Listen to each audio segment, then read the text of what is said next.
Ini adalah kisah yang menceritakan tentang perjalanan Gus Ikdam saat menjenguk Nyi Roro Kidul yang sedang menderita sakit parah. Namun apa yang ia alami justru di luar dugaan. Lantas, bagaimana kondisi Nyi Roro Kidul setelahnya? Langsung saja kita ke kisah lengkapnya yang penuh makna dan membuat kita merinding haru. Kabar melemahnya Nyi Roro Kidul. Berita tentang kondisi kesehatan Nyi Roro Kidul mulai menyebar di kalangan spiritualis, ulama, dan orang-orang yang memahami dunia gaib. Meskipun banyak yang tidak tahu kondisi sebenarnya, desas-desus mengungkapkan bahwa sang ratu sudah lama melemah. Berbagai pengobatan telah dilakukan oleh tabib dan praktisi supranatural, namun hasilnya belum memadai. Bahkan, seorang penyembuh terkenal di seluruh Nusantara telah mencoba membantu, hanya mampu sedikit mengurangi penderitaan Nyi Roro Kidul. Bagi orang-orang awam, kabar ini mungkin tidak begitu berpengaruh. Namun, bagi mereka yang memahami keseimbangan alam, ini adalah pertanda buruk. Jika penguasa Laut Selatan berada dalam kondisi lemah, maka ada sesuatu yang tidak beres. Bisa jadi ada makhluk lain yang berusaha merebut kekuasaannya, atau ada gangguan energi yang lebih besar yang mengancam kerajaan Laut Selatan.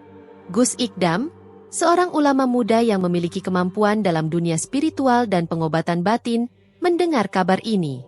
Ia dikenal karena keahliannya menangani berbagai masalah supranatural, mulai dari gangguan makhluk halus hingga penyembuhan energi negatif.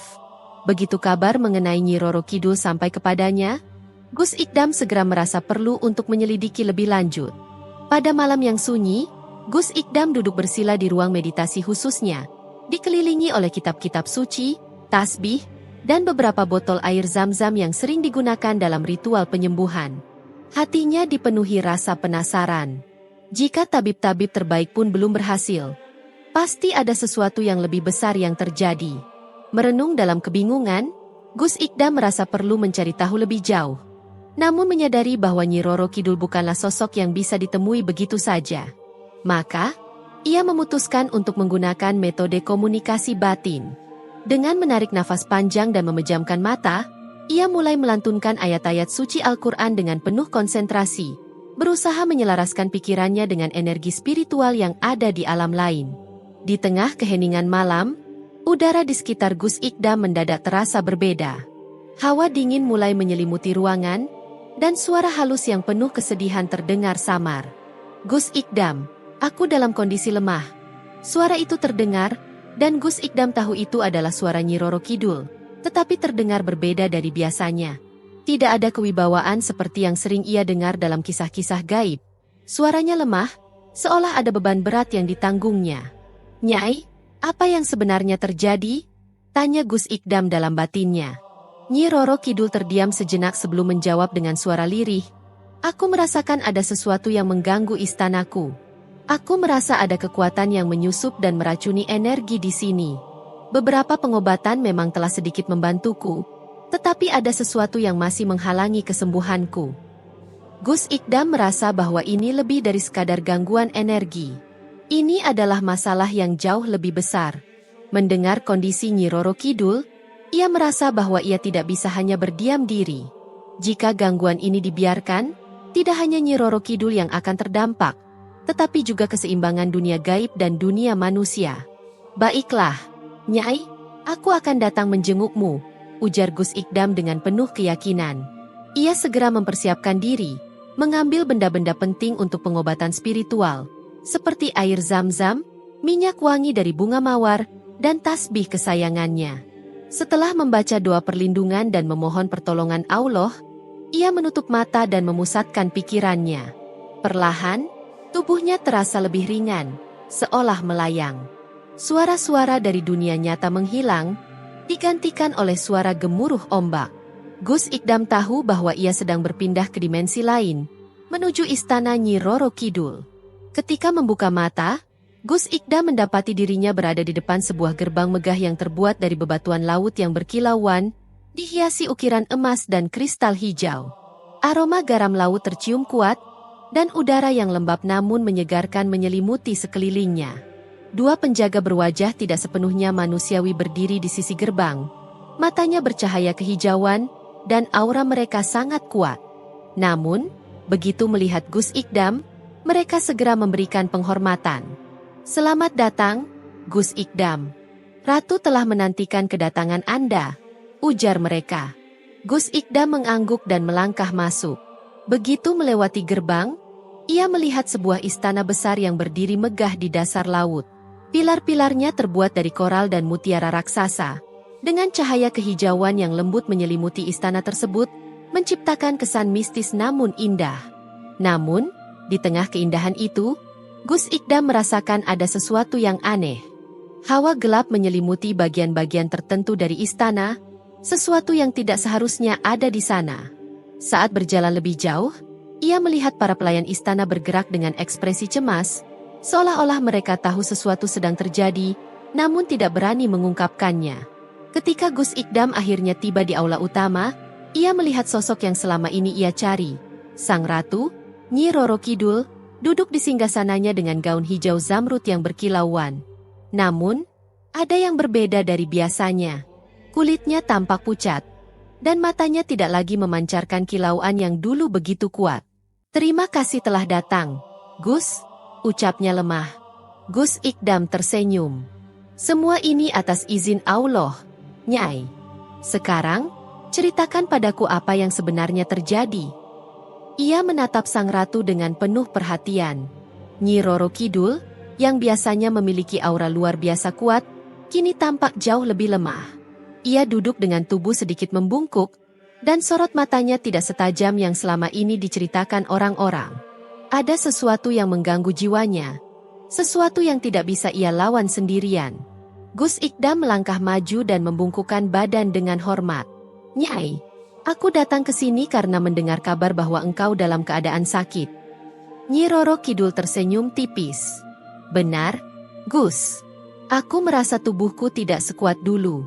Energi di istanaku terus terkuras, seolah ada sesuatu yang perlahan-lahan menyerapnya." Gus Ikdam mengernyit.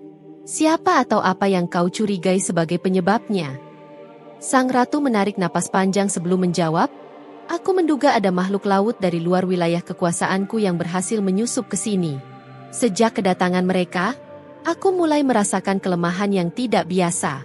Pengobatan yang dilakukan memang membantuku sedikit, tetapi energi kegelapan itu masih bertahan." Mendengar ini, Gus Ikdam semakin yakin bahwa dugaannya benar.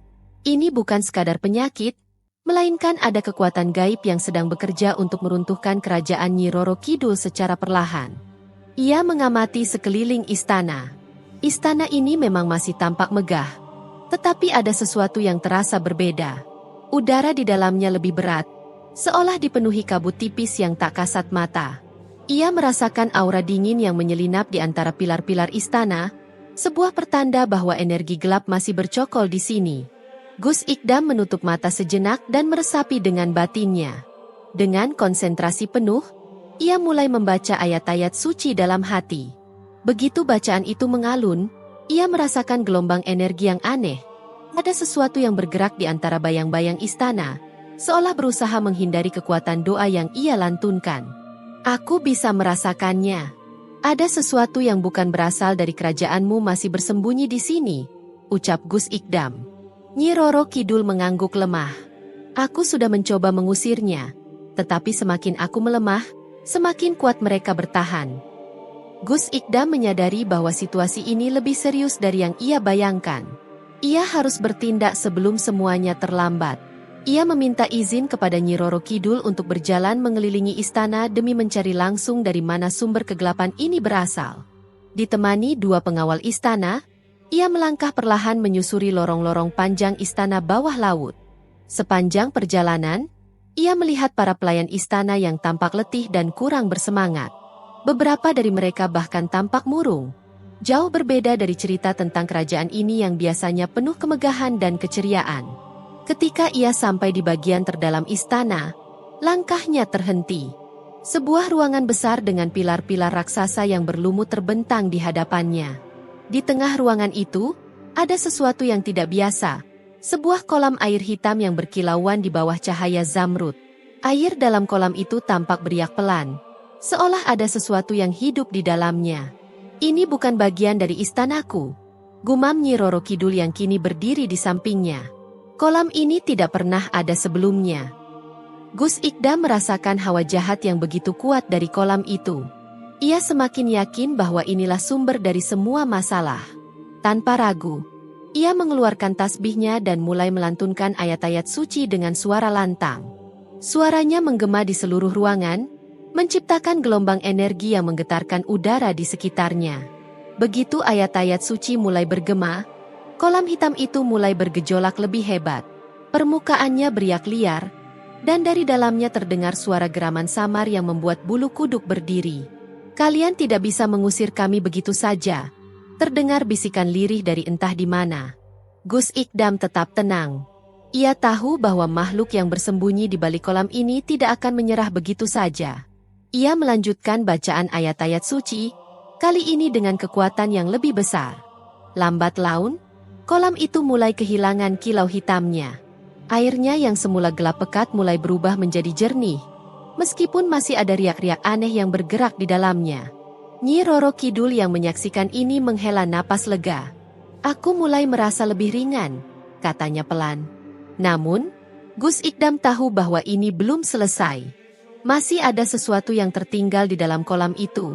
Sesuatu yang belum sepenuhnya terusir. Tiba-tiba, dari dalam kolam muncul sosok bayangan hitam yang menjulang tinggi.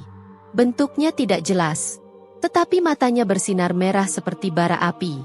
Suara menggelegar terdengar di seluruh ruangan. "Beraninya kau mencampuri urusan kami, manusia?" Gus Ikdam tidak terkejut. Ia sudah menduga bahwa entitas ini tidak akan menyerah begitu saja. Ia tetap tenang, melangkah maju sambil menggenggam tasbihnya erat. Ini bukan urusan manusia atau makhluk gaib. Ini tentang keseimbangan. Kalian telah mengganggu sesuatu yang bukan milik kalian. Makhluk itu menggeram marah. "Kami sudah lama berada di laut ini. Kami hanya mengambil kembali apa yang seharusnya menjadi milik kami." Gus Ikdam tidak terpengaruh.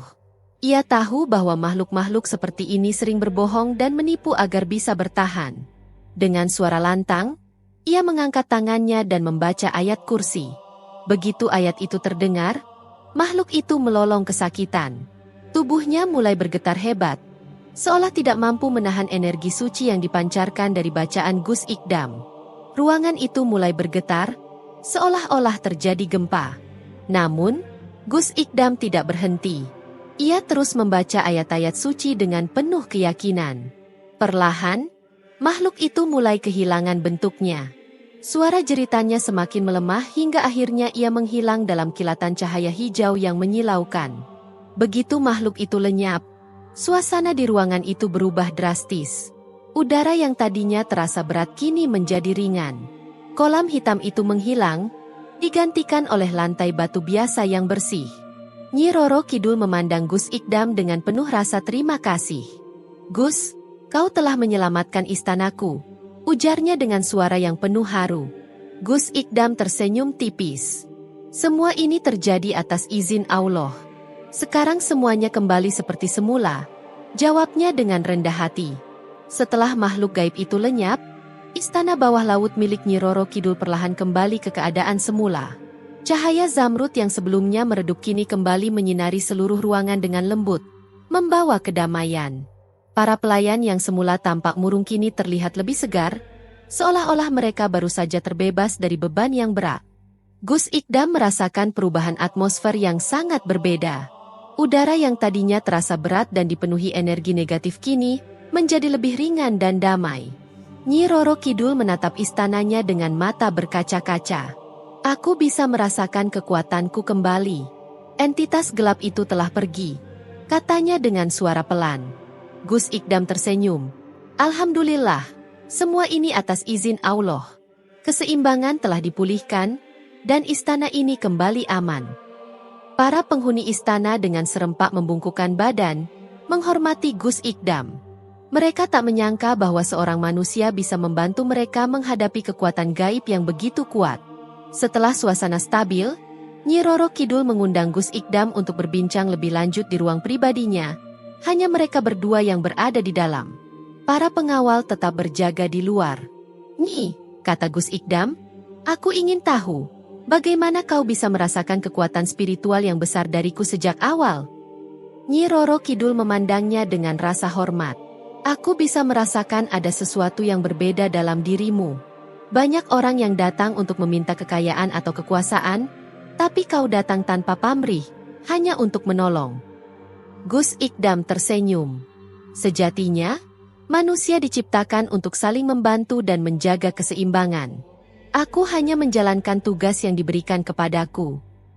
Nyi Roro Kidul terdiam sejenak, seakan merenung, lalu berkata dengan suara lebih serius, "Aku ingin memberikan sesuatu padamu sebagai tanda terima kasih." Gus Ikdam terkejut. "Nyai, aku tidak mengharapkan apa-apa," katanya.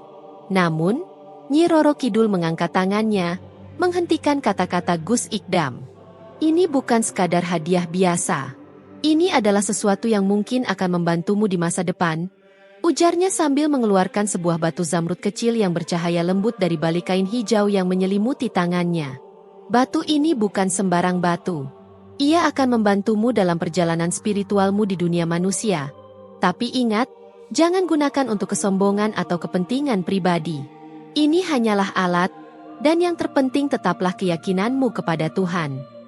Gus Ikdam menerima batu itu dengan hati-hati, merasakan energi hangat yang mengalir dari dalamnya. "Aku akan menjaga ini dengan aman, Nyau," ucapnya dengan penuh kerendahan hati. Nyi Roro Kidul tersenyum. "Aku percaya kepadamu, Gus. Semoga kita bisa bertemu lagi di lain waktu." Setelah perbincangan selesai, Gus Ikdam merasa sudah waktunya untuk kembali ke dunia manusia. Ia berpamitan kepada Nyi Roro Kidul dan seluruh penghuni Istana Laut.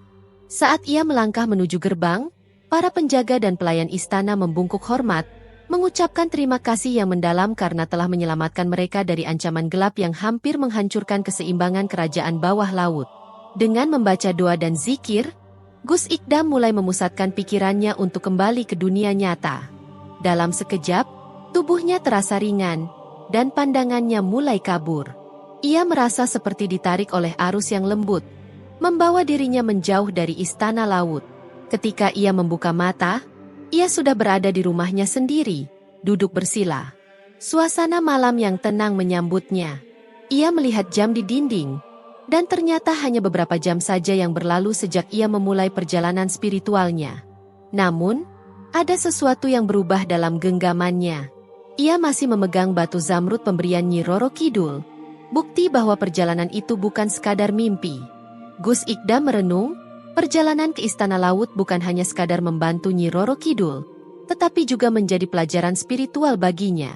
Ia menyadari bahwa dunia ini penuh dengan dimensi yang tak terlihat, dan keseimbangan harus terus dijaga.